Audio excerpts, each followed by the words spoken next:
HTML meta అనే tag ద్వారా మనం HTMLలో జనరల్ ఇన్ఫర్మేషన్ని ప్లేస్ చేసేదానికి, అంటే మీ డాక్యుమెంట్కి సంబంధించిన జనరల్ ఇన్ఫర్మేషన్ మెటా ఇన్ఫర్మేషన్ ఉంటుందని దాన్ని ప్లేస్ చేసేదానికి అవకాశం ఉంటుంది. చూడండి, జనరల్గా ఇది హెడ్డింగ్ సెక్షన్లో ఇట్లా ఉంటుంది. Meta name equal to author content ఇక్కడ ఇచ్చాం. మళ్ళీ meta name equal to revised అని ఆ యొక్క రివైజ్డ్ కాంటెంట్ ఏంటి ఇట్లా ఇచ్చాం. సో ఎగ్జాంపుల్లో చూసినట్లయితే మనం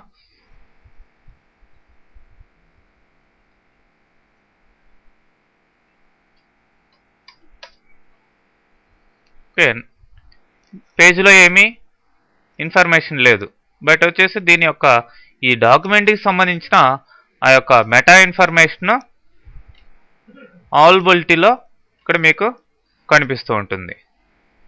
అంతేగాని పేజ్లో ఇక్కడ వ్యూ కాదన్నమాట. సో అంటే ఫర్ ఎగ్జాంపుల్ ఇక్కడ ఆథర్ ఎవరు అంటే ఈ డాక్యుమెంట్ని ఇచ్చేసిన దానికి, డాక్యుమెంట్ని ప్రిపేర్ చేసిన దానికి, అదే రివైజ్డ్ ఎప్పుడు రివైజ్ చేశారు, కంటెంట్ నేమ్ జనరేటర్ అని ఇచ్చాం.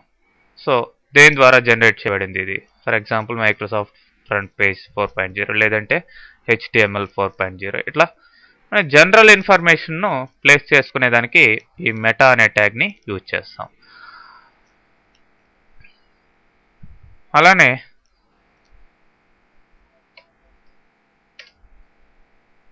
ఇక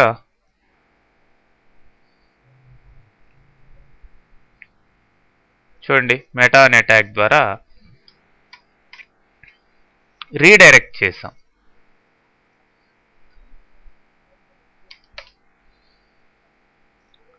కంటెంట్ చూడండి, meta http equal to refresh అని ఇచ్చి కంటెంట్ ఇక్కడ ఒక అడ్రస్ ఇవ్వడం జరిగింది. సో చూడండి, redirect A user to another URL. So ఈ పేజ్ను ఓపెన్ చేసినప్పుడు ఆటోమేటిక్గా వేరే పేజ్కి రీడైరెక్ట్ అయ్యే విధంగా మనం ఇవ్వడం జరిగింది అనమాట అక్కడ కోడ్. సో ఈ సో వెబ్సైట్కి మనం రీడైరెక్ట్ చేయడం జరిగింది. సో ఇమీడియట్గా ఈ పేజ్ ఓపెన్ కాగానే మీకు ఏమవుతుంది, ఈ పర్టికులర్ వెబ్సైట్ ఓపెన్ కావడం జరుగుతుంది అనమాట. చూడండి, ఏది ఓపెన్ అయినది? w3schools.com అని. బట్ ఇంటర్నెట్ కనెక్షన్ లేదు కాబట్టి ఆ వెబ్ పేజ్ కెనాట్ డిస్ప్లే అనేసి వస్తుంది. అదే యాక్చువల్గా అయితే మన పేజీ 75.html.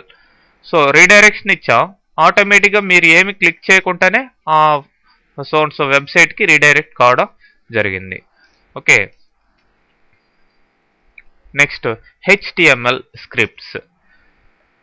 HTMLలో మీరు HTML ద్వారా డిజైన్ చేసే పేజెస్ని స్టాటిక్ వెబ్ పేజెస్ అని చెప్పుకున్నాం.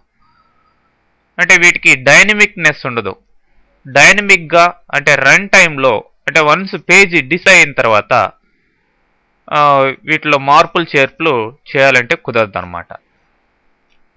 సో అలా డైనమిక్ కంటెంట్ మీ వెబ్ పేజెస్కి రావాలి అంటే ఖచ్చితంగా మీరు ఈ HTMLకి స్క్రిప్టింగ్ లాంగ్వేజెస్ అనే వాటిని కంబైన్ చేయాలి. అంటే వెబ్ పేజెస్ డిజైన్ చేసేటప్పుడు మీకు HTMLతో పాటుగా ఇప్పుడు HTMLలో డిజైన్ చేసిన ఈ స్టాటిక్ కంటెంట్కి, ఈ స్టాటిక్ వెబ్ పేజ్కి మీరు జావా స్క్రిప్ట్, VB స్క్రిప్ట్ ఇట్లాంటి స్క్రిప్టింగ్ లాంగ్వేజెస్ని అటాచ్ చేసి వాటి ద్వారా ఆ యొక్క వెబ్ పేజ్కి డైనమిక్నెస్ని ఇచ్చి మీరు కంప్లీట్ వెబ్ పేజ్ని డెవలప్ చేసేదానికి అవకాశం ఉంటుంది.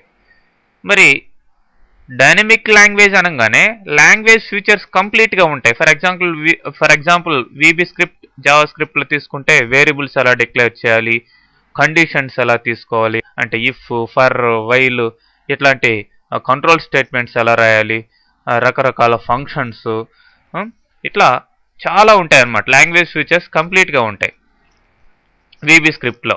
ఫర్ ఎగ్జాంపుల్ VB స్క్రిప్ట్లో VBలో ఉండే అన్ని ఆల్మోస్ట్ లాంగ్వేజ్ ఫీచర్స్ ఇక్కడ VB స్క్రిప్ట్లో ఇవ్వడం జరిగింది. అదేవిధంగా జావా స్క్రిప్ట్లో ఉండే ఈ HTML సంబంధించిన అన్ని లాంగ్వేజ్ ఫీచర్స్ జావాస్క్రిప్ట్లో జావా నుంచి తీసుకురావడం జరిగింది.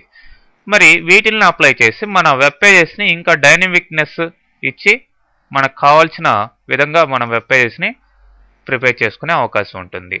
అదేవిధంగా జావాలో మనం రాసిన యాప్లెట్ ప్రోగ్రామింగ్ని కూడా ఈ HTML వెబ్ పేజెస్కి HTML ద్వారా మనం లింకప్ చేసి మనం వెబ్ పేజెస్ని డెవలప్ చేసుకునే అవకాశం ఉంటుంది. మరి ఇక్కడ చూడండి, జనరల్గా మీరు HTMLలో డైనమిక్నెస్ని తీసుకురావాలి అంటే వేరే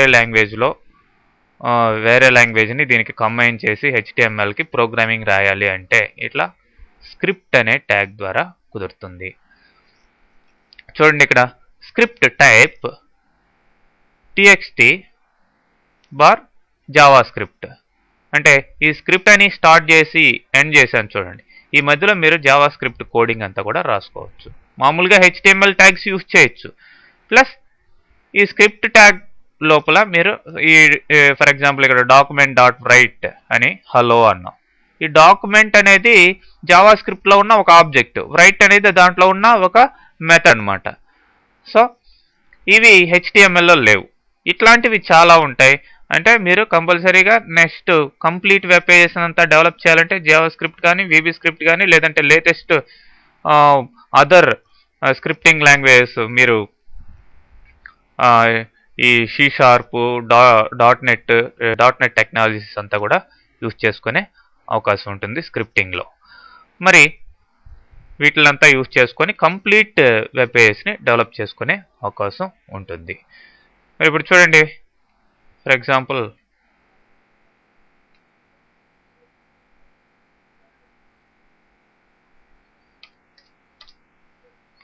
హలో వరల్డ్ అని సింపుల్గా ప్రింట్ చేయడం జరిగింది. దేని ద్వారా? ఈ డాక్యుమెంట్ డాట్ రైట్ అనే దాని ద్వారా. This particular statement belongs to JavaScript. అదే ఇక్కడ VBలో రాయాలనుకోండి, VB స్క్రిప్ట్లో VB స్క్రిప్ట్ అని ఇక్కడ ఇస్తే మీరు VB స్క్రిప్ట్లో కోడింగ్ అంతా కూడా మీరు ఇక్కడ టైప్ చేసుకునే అవకాశం ఉంటుంది. Okay, that's all simply about HTML.